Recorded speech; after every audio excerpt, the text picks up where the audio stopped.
Assalamualaikum warahmatullahi wabarakatuh.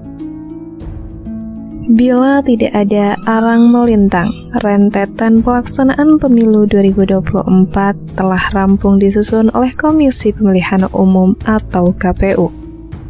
Rakyat Indonesia dari data KPU akan memilih calon anggota legislatif, kepala daerah, dan calon presiden secara serentak pada Rabu tanggal 14 Februari 2024. Hasil rapat pleno KPU sebanyak 204.807.222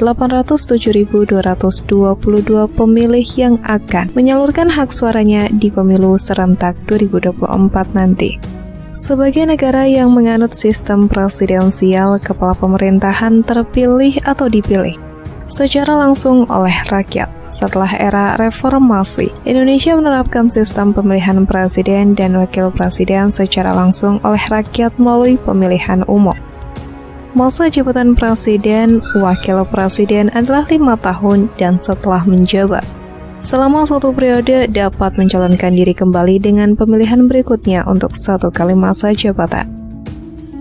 Pesta demokrasi ini termasuk yang terbesar di dunia. Ini terlihat dari berbagai indikator yang menunjukkan tingginya tingkat partisipasi pemilih dan angka pemilih yang terbilang tinggi.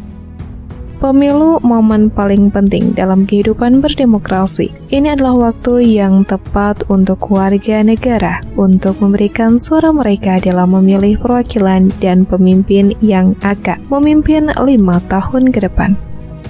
Dalam Islam sendiri, pemimpin memiliki peran yang sangat penting dalam membimbing umat dan mengelola urusan publik. Memilih pemimpin yang tepat adalah kewajiban bagi setiap muslim, karena pemimpin yang baik akan berdampak positif pada masyarakat dan menyebarkan keadilan serta kemaslahatan bagi seluruh umat. Oleh karena itu, tidak setiap orang bisa menjadi pemimpin. Pemimpin itu adalah manusia pilihan. Allah berfirman dalam Al-Quran Surat An-Nisa ayat 59. Wahai orang-orang yang beriman, taatilah Allah dan taatilah Rasul-Nya, dan ulil amri atau pemimpin di antara kamu. An-Nisa ayat 59. Menurut Imam Tabari dalam kitab Jami' al-Bayan, ayat ini menyuruh untuk taat kepada perintah Allah dan juga Nabi Muhammad. Pun seorang muslim dianjurkan untuk menaati para ulil amri. Imam Tabari mengatakan yang dimaksud term ulil amri ialah pemimpin, kepala negara, pemerintahan.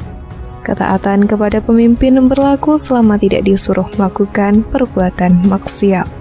Namun syarat seorang penguasa hendaknya mempunyai 12 pekerti, yakni pengendalian diri, sopan, takwa, amanah, sehat, sifat malu, murah hati, berbudi luhur, menepati janji, sabar, penyantun, dan disiplin. Inilah beberapa sifat penting yang hendaknya dimiliki penguasa. Ingatlah bahwa sesuatu menjadi indah karena manusia yang menjadikan indah karena ilmu, dan kedudukan mereka menjadi tinggi karena akal. Tidak ada yang sebaik akal dan ilmu, lantaran ilmu menjadi penangkal kemuliaan dan akal menjadi penangkal kebahagiaan dan pengendaliannya.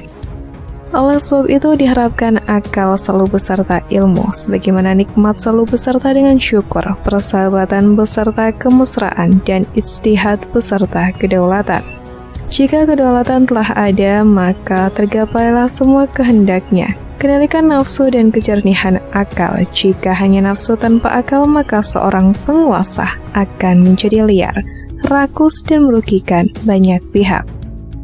Ketahuilah bahwa Allah Subhanahu wa Ta'ala memberikan akal dan nafsu sebagaimana Dia menciptakan bumi dan gunung-gunung sebagai fondasi dari bumi yang tercipta di atas air.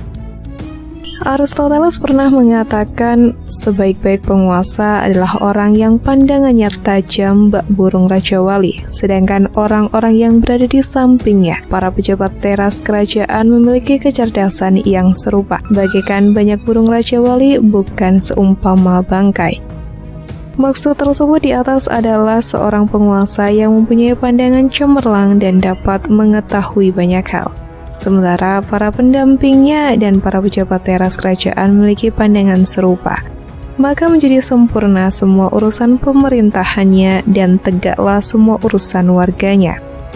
Alexander juga pernah mengatakan sebaik-baiknya raja adalah orang yang mengganti tradisi buruk dengan tradisi baik. Sebaliknya, seburuk-buruk raja adalah orang yang mengganti tradisi baik dengan tradisi buruk.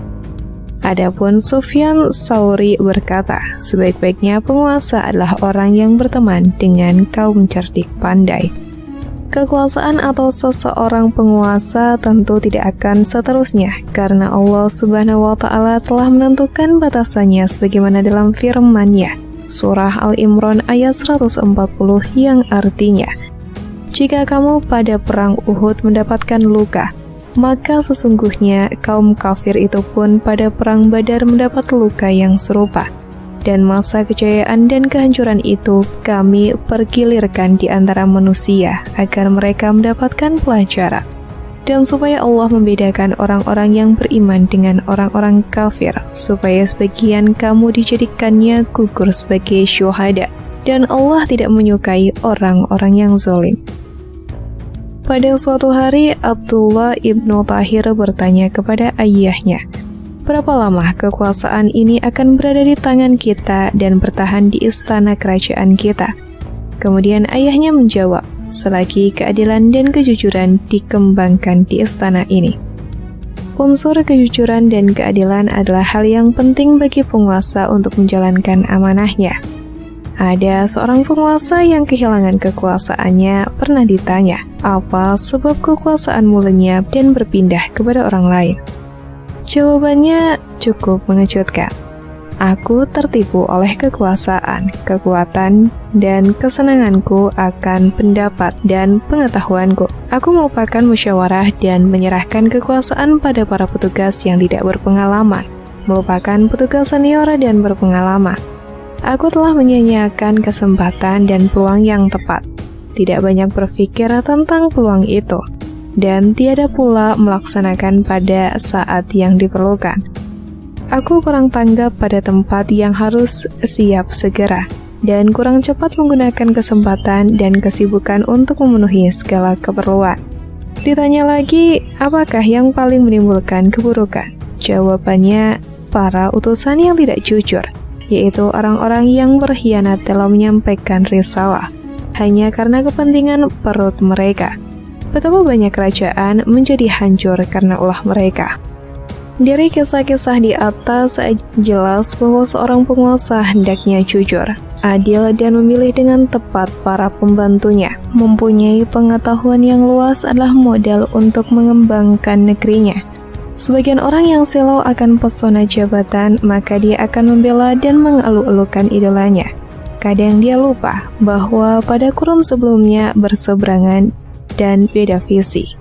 Orang yang bersikap seperti ini akan merepotkan penguasa jika dia menjadi pembantunya, kecuali jika penguasa tersebut menyadari untuk saling berbagi kenikmatan. Maka itulah merupakan masa-masa menuju keruntuhan.